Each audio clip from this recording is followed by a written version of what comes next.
CM Revanth Reddy తీరు పట్ల తీవ్ర ఆగ్రహం వ్యక్తం చేశారు మాజీ మంత్రి హరీష్ రావు. సీఎం స్థాయిని దిగజార్చి విపత్తును కూడా రాజకీయం చేయడం దురదృష్టకరమని హరీష్ రావు అన్నారు.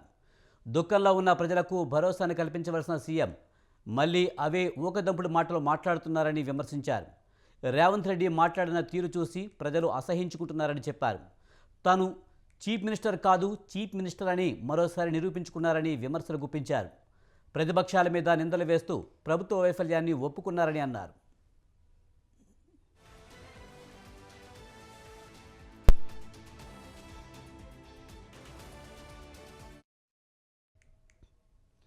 పక్క రాష్ట్రంలో ముఖ్యమంత్రి వర్షాలను సైతం లెక్క చేయకుండా ప్రజల మధ్య తిరుగుతుంటే రేవంత్ రెడ్డి మాత్రం హైదరాబాద్లో ఫిడేలు వాయించుకుంటున్నారని ఫైర్ అయ్యారు.